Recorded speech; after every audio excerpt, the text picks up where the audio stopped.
ناظرین، آج ہم آئے ہیں پاکستان کے سب سے زیادہ ٹیکس دینے والے وکیل میاں علی اشفاق کے گھر۔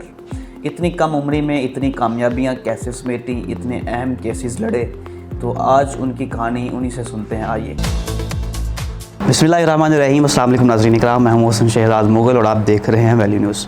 اس وقت میں موجود ہوں پاکستان کے سب سے زیادہ ٹیکس دینے والے وکیل میاں علی اشفاق صاحب کے گھر۔ ان کے ساتھ میرے ساتھ موجود ہیں۔ السلام علیکم سر۔ السلام علیکم سر، آپ کو شکریہ، آپ نے وقت دیا۔ تو میں آپ سے یہ جاننا چاہتا ہوں کہ اس وقت آپ پاکستان کے سب سے زیادہ ٹیکس دینے والے وکیل بھی ہیں۔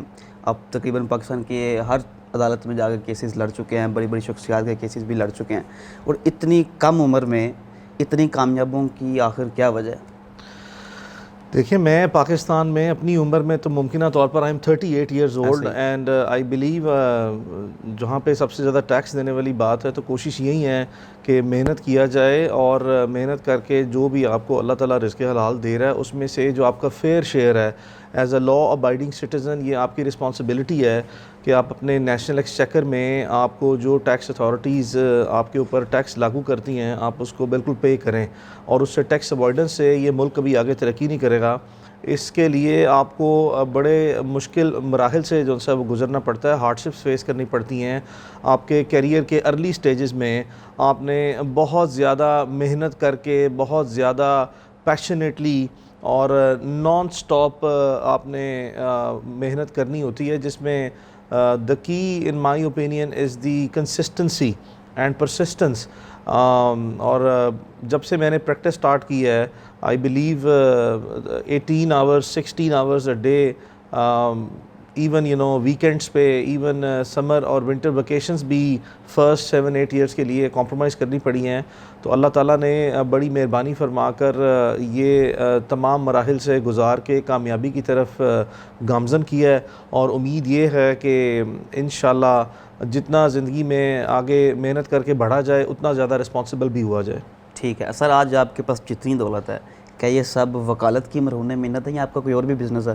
نہیں، میں فیملی سے، میری فیملی انہیریٹنس اپنی جگہ پہ ہے، لیکن جو اس وقت میرے پاس موجود ہے وہ صرف اور صرف میں نے لاء کے پروفیشن سے ہی آج تک اپنی ارننگز کی ہیں۔ فیوچر میں ممکنہ طور پر اگر میں نے کوئی بزنس انویسٹمنٹس کی تو میں اپنی لاء فرم میں ہی جو ہے وہ انویسٹ کروں گا، اس کی ایکسپینشن کروں گا، اور اسی بزنس کو، اس کا ہیومن ریسورس، اس کے number of offices, already 5-6 offices ہیں لاہور، کراچی اور اسلام آباد میں۔ So it's one of the finest and successful law firms.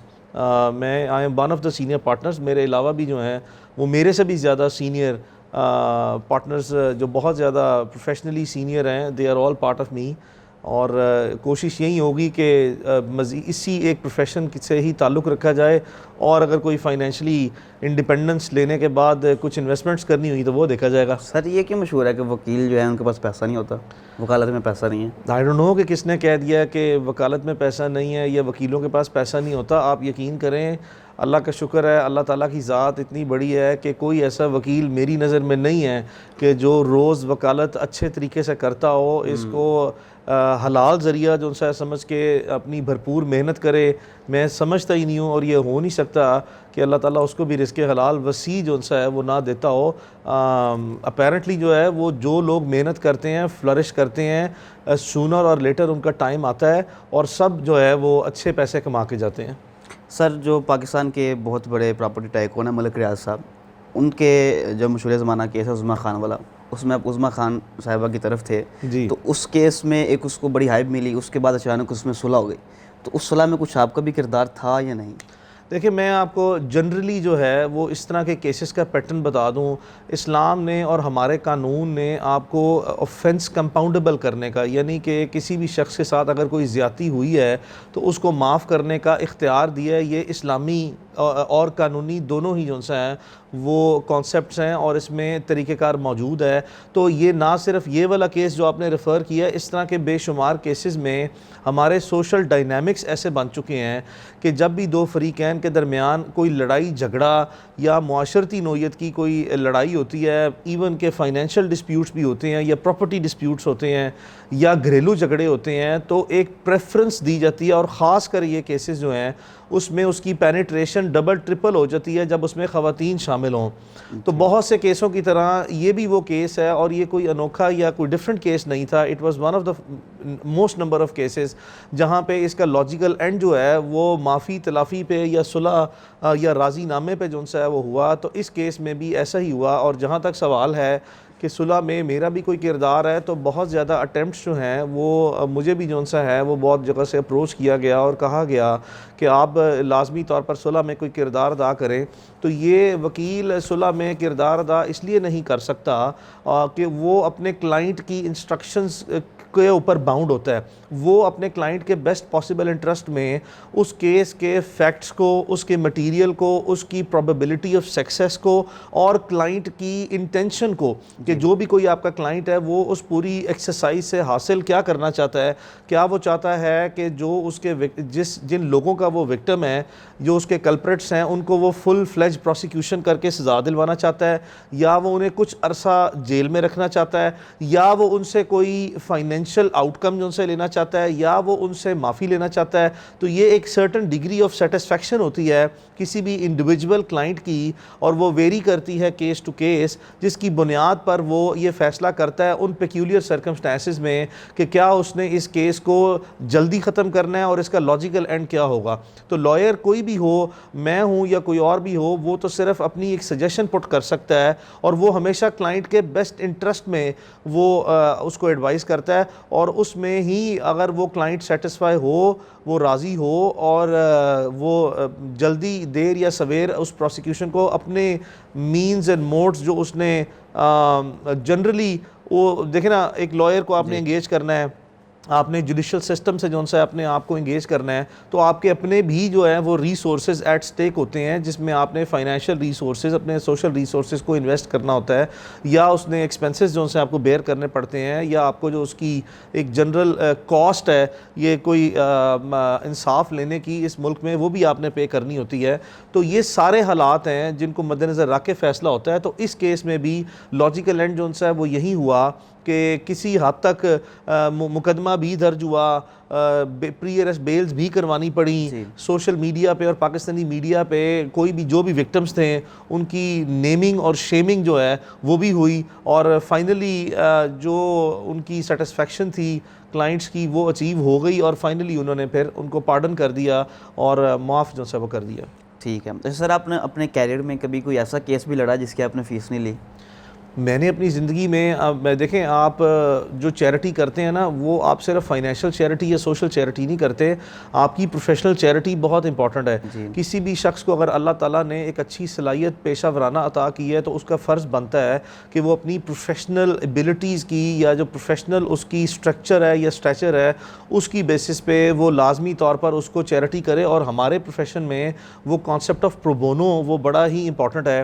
میں مکمل کوشش کرتا ہوں کہ پوری لا فرم کی ایک ہماری پالیسی ہے اور یہ انسٹرکشنز ہیں کہ ہم نے جتنے بھی انتہائی مظلوم لوگ ہیں یا جو انتہائی پسا ہوا طبقہ ہے, جو کسی صورت بھی جو ہے, ایک تو ان کا مظلوم ہونا بہت ضروری ہے, اور دوسرا ان کا فائنینشلی وہ ان کی جو ہمبل بیک گراؤنڈ ہے وہ بھی ہونا ضروری ہے. تو ایسے کیسز جس میں یہ دونوں چیزیں موجود ہوں, ایک مہینے میں بے شمار کیسز ہیں جو ہم پرو بونو کرتے ہیں, لیکن کوشش یہ ہوتی ہے کہ پرو بونو ورک کر کے آپ اس کو ہائی لائٹ, ان کے جو کریکٹرز ہیں, یعنی کہ جن کے لیے آپ یہ کام کر رہے ہیں, ان کے کریکٹرز کو آپ جو ہے وہ پبلکلی جو ہے وہ ہائی لائٹ نہ کریں, لیکن لازمی طور پر پرو بونو کیسز ہر مہینے میں as a firm's policy as a personal interest وہ لازمی کیے جاتے ہیں. اور انشاءاللہ آگے بھی جو سے اللہ تعالیٰ نے توفیق دی تو ہمیشہ یہ کام چلتا رہے گا. یہیں سے کانسیپٹ آف چیریٹی جو ہے اس کو آپ پراپرلی اپنی زندگی میں یا اپنے پروفیشن میں کنٹریبیوٹ کرتے ہیں اور اپلائی کرتے ہیں.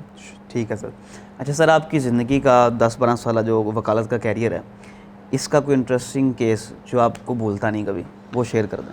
دیکھیں, بہت سے انٹرسٹنگ کیس ہیں زندگی میں, بڑے مشکل مراحل جو ہیں وہ طے کیے ہیں, اور زندگی میں بڑے بڑے ہی جو ہے وہ ہمارے اسٹریٹ کرائم کے کیسز میں نارملی بے شمار انٹرسٹنگ کیس ہیں. I believe public at large کے کینوس پہ بھی بہت زیادہ کنٹریبیوٹ کیا ہے. مجھے یاد ہے کہ ریسنٹلی بھی میں نے ہائی لائٹ کیا تھا کہ ایک گورنمنٹ کالج کا کیس تھا بچوں کا. 200-300 بچے تھے جن کی رول نمبر سلپس جو ہیں وہ ان کو لاسٹ مومنٹ پہ گورنمنٹ کالج نے 75% اٹینڈنس کمپلیٹ نہ ہونے پہ وہ روک دیں, اور لاسٹ منٹ پہ وہ پروٹیسٹ کرنے لگ گئے گورنمنٹ کالج کے باہر یا گورنر ہاؤس کے باہر. تو اس کے بعد ان کے لیے لاہور ہائی کورٹ میں پٹیشنز فائل کی, اس میں اللہ تعالیٰ نے کامیابی دی. تو اس میں پٹیشنز میں کامیابی کے بعد بھی ایک انٹرسٹنگ سینیریو کریٹ ہو گیا کہ بچوں کا ایگزام صبح ارلی مارننگ تھا اور شام 6 بجے بچوں کو رول نمبر سلپس ملیں. تو مجھے آج بھی یاد ہے کہ جن اتھارٹیز کو Lahore board of intermediate and secondary education کو لاہور ہائی کورٹ نے آرڈر پاس کیا تھا, وہ اپنے آفیسز بند کر کے چلے گئے. تو ایک انٹرسٹنگ سینیریو کریٹ ہو گیا. But as a lawyer some time آپ you have to go beyond your limits of profession reasonably. تو مجھے آج بھی یاد ہے کہ وہاں پہ بچوں نے board of intermediate secondary education کے باہر بھی بڑا سویر اور سیریس پروٹیسٹ کیا. Hats off to the media at that time کہ بہت زیادہ میڈیا کی اس کو کوریج ملی اور بہت زیادہ وہ ہائی لائٹڈ ایشو بن گیا. تو لاہور بورڈ کے چیئرمین کو گھر سے واپس آنا پڑا. پولیس جو ہے وہ بہت زیادہ انگیج ہو گئی اور جو لاہور ہائی کورٹ کے آرڈر تھے ان کو امپلیمنٹ کروایا. تو ایک بڑا انٹرسٹنگ سینیریو بن گیا. پھر اللہ تعالیٰ نے مدد کی ان بچوں کی, تو رات 8 اور 9 بجے تک بھی وہ اپنی رول نمبر سلپس کلیکٹ کرتے رہے جن کے صبح ایگزامس تھے. اور اچھی چیز یہ ہوئی کہ باوجود اس سارے کرائسس کے اللہ تعالیٰ نے ان بچوں کو کامیابی دی اور وہ تمام بچے جو ہیں وہ آگے ہو گئے. تو this was a kind of a very interesting situation for me besides a lot of cases جو زندگی میں انٹرسٹنگ کیے ہیں. ٹھیک ہے. اچھا سر, زندگی میں کبھی ایسا بھی کوئی کیس لڑا کہ جس میں آپ کو اپنی جان کا بھی خطرہ ہوا؟ دیکھیں, میں اس وقت بھی بے شمار ایسے کیسز کر رہا ہوں جو کہ اسٹریٹ کرائم کے ہیں, جس میں بہت سے ایسے فریقین ہیں جن کی آپس میں پرسنل اینیمیٹیز اور وینڈیٹاز ہیں. انہوں نے ایک دوسرے کی فیملیز میں مرڈرز کمٹ کیے ہیں. پھر بہت سے ٹیررزم کے کیسز جو ہیں, پھر بہت سے نیب کے کیسز ہیں, FIA کے کیسز ہیں, اور بہت زیادہ پولیٹیکل رائیولریز کے کیسز ہیں جو کہ نیشنل سکینڈلز ہیں اور نیشنلی ہائی لائٹڈ ہیں. یہ وہ سارے کیس ہیں جس میں کسی بھی لائر کو باوجود اس کے کہ وہ پوری کوشش کر کے اپنے آپ کو لمٹ کرتا ہے کہ وہ اپنی پروفیشنل باؤنڈریز کے اندر رہتے ہوئے آپ کلائنٹ کو جو ان سے اسسٹ کر رہے ہوتے ہیں کورٹس آف لاء میں, لیکن ہمارے سوسائٹی میں سم ٹائم لائرز پارٹیز بن جاتے ہیں یا لائرز کو پارٹی زبردستی بھی بنا دیا جاتا ہے. تو ایسے کیسز میں کسی بھی اچھے پروفیشنل لائر کو یہ جو لائف رسک ہیں یا جو سوشل رسک ہیں وہ ہمیشہ رہتے ہیں. لیکن باوجود اس کے, اور آپ نے دیکھا کہ پچھلے چند ایک سال میں بہت زیادہ لائرز جو ہیں وہ ان کے اوپر اٹیکس ہوئے ہیں انفارچونیٹلی, اور لائرز اپنی لائف جو ہے وہ لوز کر گئے ہیں. دے آر نو مور. تو کسی بھی اچھے لائر کو اپنی زندگی میں ایسے بہت سے خطرات ہر وقت موجود رہتے ہیں, آج بھی ہیں, لیکن اللہ تعالیٰ نے ہمیشہ جو ہے وہ بڑی اچھی مہربانی فرما کر حفاظت کی ہے.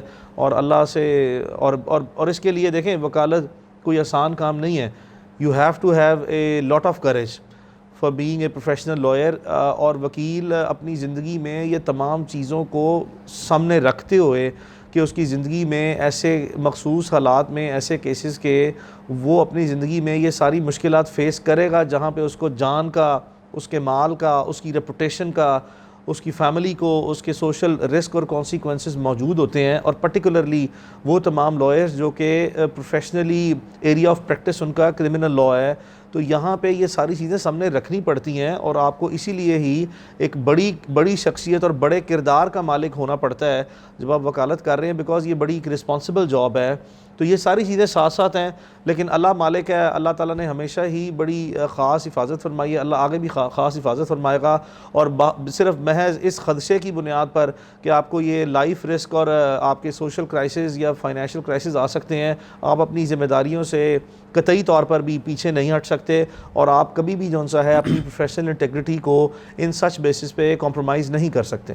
ٹھیک ہے سر, آخر میں یہ بتا دیجیے گا کہ آج آپ جہاں پہ کھڑے ہیں کہ آپ کی یہی منزل ہے یا منزل ابھی باقی ہے؟ دیکھیں, میں نے اپنی زندگی میں انسان ٹائم اینڈ اگین بدلتے وقت اور گزرتے حالات کے ساتھ اپنے شارٹ ٹرم اور لانگ ٹرم گولز وہ آرٹیکولیٹ کرتا ہے, ان کو سیٹ کرتا ہے, پھر اس کے لیے اسٹرگل کرتا ہے اور ان کو اچیو کرتا ہے. میں اپنی زندگی میں 38 سال کی عمر میں جہاں پہ پہنچا ہوں، یہ میری زندگی میں میں واضح طور پر کہہ سکتا ہوں، اور یہ with a certain degree of satisfaction کہہ رہا ہوں کہ اللہ تعالیٰ نے میری زندگی آنے والی جتنی بھی ہے اس کی ایک اچھی بنیاد جو ہے وہ اللہ تعالیٰ نے ڈال دی ہے، اور یہ بالکل صرف ایک میری زندگی کی بنیاد ہے، اس میں ابھی جو پوری عمارت ہے اس کی کھڑی ہونا باقی ہے۔ تو جو ابھی آگے کی منزلیں ہیں یہ تو بڑی چھوٹی سی ایک ہمبل بگننگ ہے، آنے والی منزلیں اس سے بہت زیادہ بڑی ہیں، مشکل ہے، رسپانسبل ہیں، اس میں پہلے سے کہیں گنا زیادہ سٹرگل ریکوائرڈ ہوگی، اور آنے والی منزلیں یقیناً میں آپ کو کہہ سکتا ہوں انشاءاللہ اس سے بہت زیادہ بڑی ہیں۔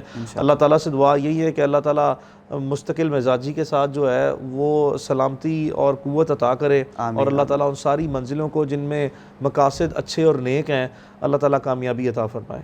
آمین ثم آمین۔ بہت شکریہ سر، آپ نے وقت دیا۔ ناظرین اکرام اسی کے ساتھ اجازت دیجیے، انشاءاللہ پھر ملاقات ہوگی۔ اللہ حافظ۔